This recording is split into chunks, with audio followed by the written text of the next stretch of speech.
História da Redenção, capítulo 48. Progressos da Reforma. Um novo imperador, Carlos V, subira ao trono da Alemanha, e os emissários de Roma se apressaram a apresentar suas congratulações e induzir o monarca a empregar seu poder contra a reforma. De um lado, o eleitor da Saxônia, a quem Carlos, em grande parte, devia a coroa, rogava-lhe não dar passo algum contra Lutero antes de lhe conceder oportunidade de se fazer ouvir. A atenção de todos os partidários dirigia-se agora para a Assembleia dos Estados Alemães, que se reuniu em Worms, logo depois da ascensão de Carlos ao poder imperial. Havia importantes questões e interesses políticos a serem considerados por esse concílio nacional, mas estes pareciam de pouco interesse, quando contrastados com a causa do monge de Wittenberg. Carlos previamente encarregara o eleitor de levar consigo Lutero à dieta, assegurando-lhe proteção e prometendo franco estudo das questões em contenda com pessoa competente. Lutero estava ansioso por comparecer perante o imperador. Os amigos de Lutero estavam aterrorizados, angustiados, sabendo do preconceito e inimizade contra ele. Temiam que mesmo seu salvo-conduto não fosse respeitado e rogavam-lhe não expusesse a vida ao perigo. Ele replicou: os sectários do Papa não desejam minha ida a Worms, mas minha condenação à morte. Não importa. Não orem por mim, mas pela palavra de Deus. Perante o concílio. Finalmente Lutero se achou perante o concílio. O imperador ocupava o trono. Estava rodeado das mais ilustres personagens do império. Nunca homem algum comparecera à presença de uma assembleia mais importante do que aquela diante do qual Martinho Lutero deveria responder por sua fé. O próprio fato daquela cena foi uma assinalada vitória para a verdade. Que um homem a quem o Papa condenara fosse julgado por outro tribunal era virtualmente uma recusa da suprema autoridade do pontífice. O reformador, colocado sob excomunhão e pelo Papa excluído da sociedade humana, recebera a garantia de proteção e foi ouvido pelos mais altos dignatários da nação. Roma condenara-o ao silêncio, mas agora ele estava prestes a falar perante milhares de todas as partes da cristandade. Calmo e paciente, todavia corajoso e nobre, surgiu como testemunha de Deus entre os grandes da terra. Lutero respondeu em submisso e humilde tom, sem violência ou paixão. Sua conduta era tímida e respeitosa, embora manifestasse uma confiança e alegria que surpreendeu a Assembleia. Os que obstinadamente fechavam os olhos à luz e se decidiram a não convencer-se da verdade, ficaram enraivecidos com o poder das palavras de Lutero.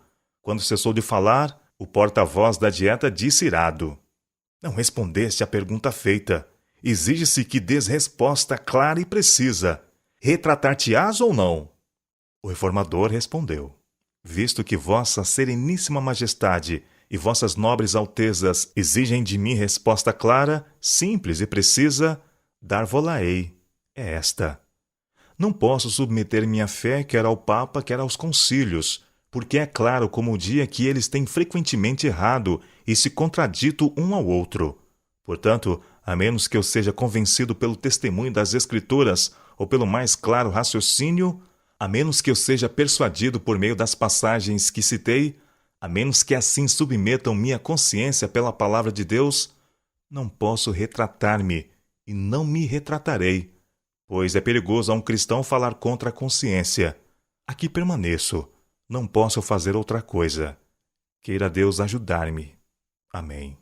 Assim se manteve este homem justo sobre o firme fundamento da palavra de Deus. A luz do céu iluminava-lhe o semblante. Sua grandeza e pureza de caráter, sua paz e alegria de coração eram manifestas a todos ao testificar ele contra o poder do erro e testemunhar a superioridade da fé que vence o mundo. Ele permaneceu firme como uma rocha, enquanto as violentas ondas do poder terreno em vão se arremetiam contra ele. A simples energia de suas palavras, seu porte intimorato, seus calmos e expressivos olhos, bem como a inalterável determinação expressa em cada palavra e ação, causaram uma profunda impressão sobre a Assembleia. Era evidente que ele não seria induzido, quer por promessas ou ameaças, a render-se ao mando de Roma. Cristo falara por intermédio do testemunho de Lutero, com um poder e grandeza que na ocasião causou espanto e admiração tanto a amigos como a adversários. O Espírito de Deus estivera presente naquele concílio, impressionando o coração dos príncipes do império. Vários dos príncipes reconheceram ousadamente a justiça da causa de Lutero. Muitos estavam convictos da verdade, mas em outros as impressões recebidas não foram duradouras. Houve outra classe que no momento não exprimiu suas convicções, mas que, tendo pesquisado as Escrituras por si mesmos, em ocasião posterior, declarou-se com grande coragem pela reforma. O eleitor Frederico aguardara ansiosamente o comparecimento de Lutero perante a Dieta e, com profunda emoção, ouviu seu discurso. Com alegria e orgulho, testemunhou a coragem, firmeza e domínio próprio do doutor e orgulhou-se de ser o seu protetor. Ele contrastava as facções em contenda e via que a sabedoria dos papas, reis e prelados fora pelo poder da verdade reduzida a nada. O papado sofrera uma derrota que seria sentida entre todas as nações e em todos os tempos. Houvesse o reformador cedido num único ponto, e Satanás e suas hostes teriam ganho a vitória. Mas sua persistente firmeza foi o meio para a emancipação da Igreja e o início de uma era nova e melhor. A influência desse único homem, que ousou pensar e agir por si mesmo em assuntos religiosos, deveria afetar a Igreja e o mundo, não somente em seu próprio tempo, mas em todas as gerações futuras. Sua firmeza e fidelidade fortaleceriam, até o final do tempo, a todos os que passassem por experiência semelhante. O poder e majestade de Deus se mantiveram acima do conselho dos homens, acima da potente força de Satanás. Vi que Lutero era ardente e zeloso, destemido e ousado, para reprovar o pecado e advogar a verdade. Não se preocupava com homens ímpios ou demônios. Sabia que consigo tinha alguém que era mais forte do que eles todos. Lutero possuía zelo, coragem e ousadia, e por vezes esteve em perigo de ir aos extremos. Mas Deus suscitou a Melanchthon, que era exatamente o contrário no caráter, a fim de auxiliar Lutero no levar avante a obra da reforma. Melanchthon era tímido, medroso, cauteloso e possuía grande paciência. Era grandemente amado por Deus. Grande era o seu conhecimento das Escrituras e excelente o seu juízo e sabedoria. Seu amor pela causa de Deus era igual ao de Lutero. Os corações desses homens o Senhor os ligara entre si. Eram amigos inseparáveis. Lutero era um grande auxílio para Melanchthon, quando se achava amedrontado e vagaroso, e Melanchthon, por sua vez, o era para Lutero, quando em perigo de agir com demasiada rapidez. A cautela muito previdente de Melanchthon muitas vezes desviou dificuldades que teriam sobrevindo à causa, se a obra estivesse entregue unicamente a Lutero. E muitas vezes a obra não teria sido levada avante se estiver entregue a Melanchthon somente. Foi-me mostrada a sabedoria de Deus em escolher esses dois homens para promover a obra da reforma. Inglaterra e Escócia iluminadas. Enquanto Lutero abria ao povo da Alemanha uma Bíblia até então fechada, Tyndale era impelido pelo Espírito de Deus a fazer o mesmo pela Inglaterra. Ele era um diligente estudioso das Escrituras e destemidamente pregou suas convicções da verdade, insistindo em que toda a doutrina fosse provada pela palavra de Deus. Seu zelo poderia, entretanto, suscitar a oposição dos papistas. Um ilustrado doutor católico, empenhado em controvérsia com ele, exclamou: "Ser-nos-ia melhor estar sem as leis de Deus do que sem as do Papa." Tyndale replicou: "Desafio o Papa e todas as suas leis, e se Deus poupar minha vida, dentro de poucos anos farei com que um rapaz que conduz o arado saiba mais das Escrituras do que vós."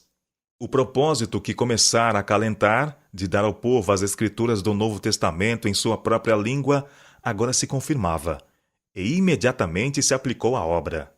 Toda a Inglaterra parecia cerrar-se para ele, e resolveu procurar abrigo na Alemanha. Ali começou a imprimir o Novo Testamento em inglês. 3.000 exemplares do Novo Testamento foram logo concluídos, e seguiu-se outra edição no mesmo ano. Finalmente deu testemunho da fé, morrendo como mártir. Contudo, as armas que preparara habilitaram outros soldados a batalhar por todos os séculos, mesmo até os nossos dias. Na Escócia, o Evangelho encontrou um campeão na pessoa de João Knox. Este fiel e verdadeiro reformador não temia a face do homem. Os fogos do martírio, luzindo em redor dele, apenas serviam para despertar seu zelo em maior intensidade. Com o machado do carrasco pendente ameaçadoramente sobre a cabeça, manteve-se em seu terreno, desfechando vigorosos golpes à direita e à esquerda para demolir a idolatria. Assim manteve seu propósito, orando e travando as batalhas do Senhor até que a Escócia ficou livre. Na Inglaterra, Latimer sustentava do púlpito que a Bíblia deveria ser lida na língua do povo. O autor da Escritura Sagrada, dizia ele, é o próprio Deus, e esta Escritura participa do poder e da eternidade de seu autor. Não há rei, imperador, magistrado ou governador que não tenha o dever de obedecer à sua santa palavra.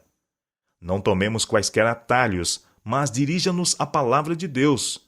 Não andemos segundo nossos antepassados, nem busquemos saber o que fizeram, mas sim o que deveriam ter feito. Barnes e Frith foram amigos de Tyndale. Levantaram-se em defesa da verdade. Seguiram-se os Ridleys e Cranmer. Estes dirigentes da reforma inglesa eram homens de saber, e a maioria deles tinha sido muito estimada pelo zelo e piedade na comunhão romana. Sua oposição ao papado resultou de seu conhecimento dos erros da Santa Sé. Familiarizados com os mistérios de Babilônia, maior poder imprimiram a seus testemunhos contra ela. O grande princípio mantido por Tyndale, Frith, Latimer e os Ridley foi a divina autoridade e suficiência das Sagradas Escrituras. Rejeitaram a pretensa autoridade dos papas, concílios, padres e reis de governarem a consciência em matéria de fé religiosa. A Bíblia era sua norma, e para esta eles levavam todas as doutrinas e todos os reclamos.